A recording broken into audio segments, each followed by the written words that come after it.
হযরত সাইয়্যিদুনা বেলাল রাদিয়াল্লাহু তাআলা আনহু তিনি উমাইয়া বিন খলফের গোলাম ছিলেন, উমাইয়া বিন খলফের দাস ছিলেন।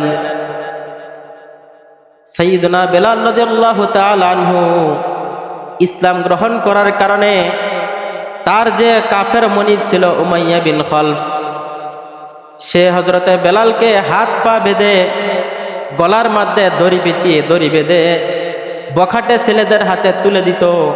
আর সেই বখাটে ছেলেরা হযরতে বেলাল রাদিয়াল্লাহু তাআলা আনহুকে ছেঁচড়িয়ে হিচড়িয়ে বাজার ঘাট বন্দরে সেগুলাতে ঘোরাফেরা করত।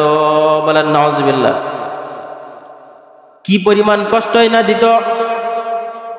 ইতিহাসের কিতাবে পাওয়া যায় হযরতে বেলাল রাদিয়াল্লাহু তাআলা আনহুকে হাত পা বেঁধে যখন প্রখর রোদ হতো, যখন রোদের কারণে পুরা বালকময় ভূমি উত্তপ্ত হয়ে যেত, সেই উত্তপ্ত দুপুরে প্রখর রোদের মধ্যেও উত্তপ্ত বালুর উপরে হযরতে বেলাল রাদিয়াল্লাহু তাআলা আনহুকে চিৎ করে শুয়ে তার বুকের উপরে পাথর চাপা দিয়ে রাখত।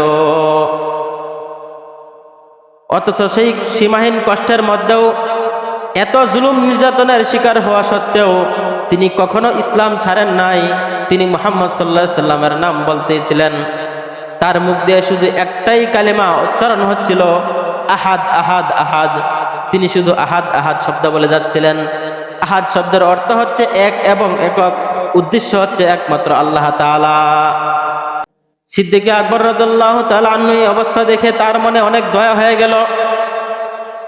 সিদ্দিক আকবর রাদিয়াল্লাহু তাআলা আনহু হযরতে বেলাল রাদিয়াল্লাহু তাআলা আনহুর মনিবকে, মালিককে তিনি বললেন, তুমি কত টাকা চাও? কত টাকার বিনিময়ে তুমি আমার এই ভাই বেলালকে তুমি মুক্ত দিয়ে দেবা, বলো আমার কাছে। উমাইয়া বিন খলফের দাবি অনুযায়ী হযরতে আবু বকর সিদ্দিক রাদিয়াল্লাহু তাআলা আনহু প্রায় 180 দিরহাম, বর্তমান হিসাব অনুযায়ী প্রায় 1.5 কেজির উপরে রূপা দিয়ে হযরতে বেলাল রাদিয়াল্লাহু তাআলা আনহুকে মুক্ত করেছেন। সুবহানাল্লাহ।